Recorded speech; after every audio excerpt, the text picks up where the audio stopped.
So doing the rear brake sensor, we've already done the pads, but there's still a warning. Say first of all, jack point to where to put the jack under. And I'm not going to tell you how to take a wheel off, but that's what I'm going to do first, and then we'll get to the sensor. Alright, so here's the sensor here. Now that's going to be easy enough just to pop out. We just got to loosen it all off first. So we've got the brake bleeder there, that's just looped behind there. Now this connection here, you don't need to undo it from here. I'm just doing it for the video purpose here, so to get these clips here off to show you there. Then I can take this cable out from there, and that feeds around. And you can see that one's coming up to here and going up to there. And same deal, just gotta unplug that. I need both hands for this. And see the clip on the other side there.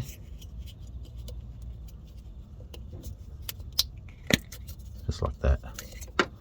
I'm gonna take that out of here.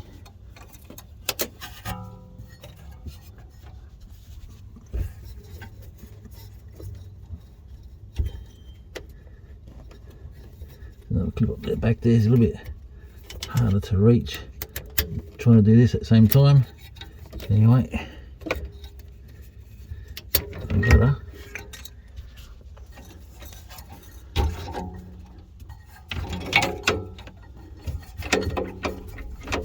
Let's just caught on the coil spring there.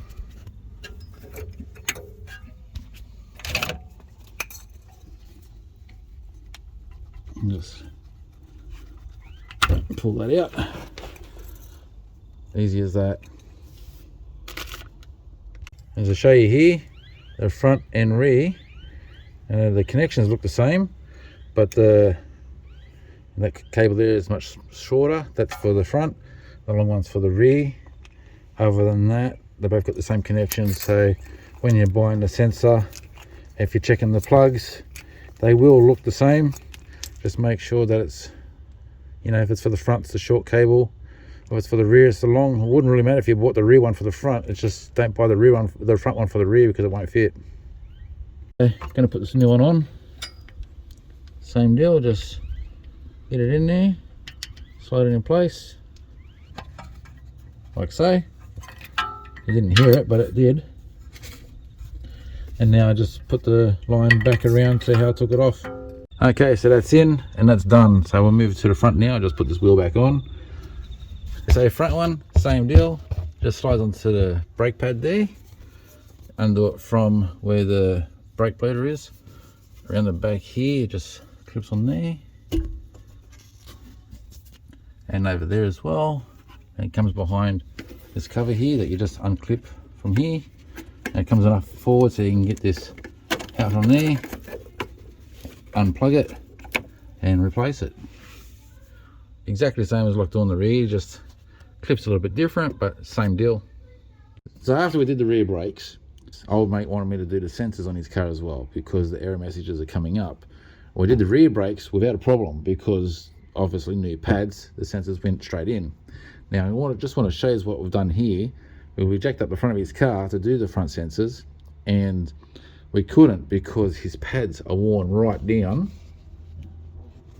So what we did to get rid of the error messages, and so we still installed the sensor, but we just cable tied it off, so the car's happy that the sensor's good and it's not picking up low pads. Now you can see that the pads still got a bit of beef on them, but BMW must do it this way, so when the pad gets down to a certain level, changing the pads is a lot cheaper than changing the rotors. You can understand the logics there. It just means that you're changing the pads probably twice a year instead of once a year, depending on how much you drive, I guess. All right, so what we're going to do is we take this off. Now, if you want to see me take all this apart, just watch me doing the rear brakes, the same deal. Then I'll show you the difference between the pad that's on there and the new pad, and why the sensor is the way it is, and why you should not install a new sensor on old pads. Okay, so there you can see the new sensor on the old pad, and see how that's worn past. That's why the other sensor, if you watched me removing the brakes on the rear, I showed the old sensor there how it was all flat, that busted the sensor. Now it should be on a new pad like this. So you can see there how much pad is used before you have to change the brakes, but I guess as a safety issue, If you're not sure about brakes, then leave the sensor on there. If you're a more experienced driver and you know how to listen to your brakes and whatnot, you know to change them every year. If it was me, I'd tie the sensor off. I'd leave it that way so I could use the full pad. But each to their own. If you don't know cars, then leave the sensor on.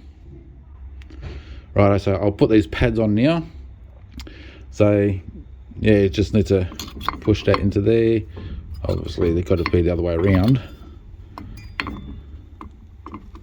The sensors just go on and off like this. It's too easy. The pad's got to go on like that. Put the other one there, just slap her on. Doing the front pads here, putting them on, so you can see it's fairly easy just to put them on. I need just to put the bolts in the back there. So the front is a little bit harder, or the front pads. This guy's a lot more stronger than the rear one, so it's not as easy as just putting on here and then pressing down. Once you put this on here, I found that you can't really get your finger in these, you see.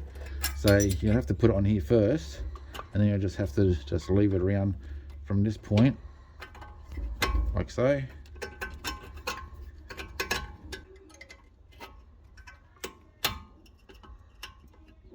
She'll go. There you go. So a little bit tougher than the rear. There might be an easier way to do it, but this is my first time doing the front brakes on the BMW, so you know, that's the way I did it, keeping it real. All right, so we'll continue to the sensor now. So the sensor, real simple, like, so just go in there. Hopefully you can see that all right. See, simple as that. But you've got to have good pads before you change the sensor. So make sure that you do that. And put this over behind here. All right, clip it all in and you're done. So sensor on the front left, sensor on the right rear on this particular car. I'm not too sure if other BMWs have a sensor on each wheel or if it's reverse in America. And that's why I say front left instead of driver side or passenger side, because depending on what country you're in. So front left and right rear. I don't normally work on BMWs and I'm happy with that. So we're good to go. Just trying to cover anything else. I think we're done. Okay, well I thought that was it. Now doing the right hand side of the vehicle, and we've gotten so far and one pad doesn't fit. It's mostly the same everywhere around, but you can see that the new pad is smaller than the old pad. Why would the calipers be different? Why is the left hand side different to the right hand side? And put them together that way. The old pad is a little bit deeper, same width though. I'll just put this back on here. It should be okay.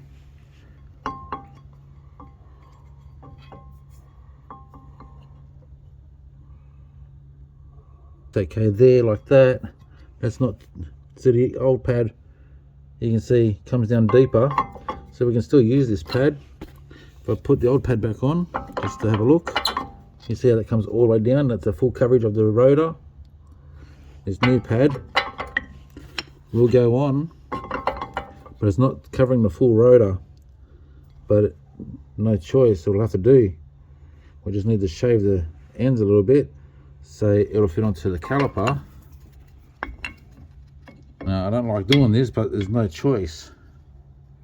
And see how it's that much shorter, so I need to bring off about 2 mil on either side to make that fit, and it'll work fine. Just, yeah, don't know why that is. Why is this caliper different to the other side? So you might come across the same challenge, which is a good idea. The reason why you should take off the pads and bring them into the store where you're buying pads from, so you can show them and you make sure you get the right ones. Okay, so just show you here. So that fits on now. So shaved off a little bit both sides there. Pairing them up like this. I then use the lead pencil to mark how much I needed to shave on both sides to make sure that it's evened up and it's going to go on properly. So Now, old mate pointed out to me that this car was in a car accident before he got it, and you can see that there's damage on the guard there.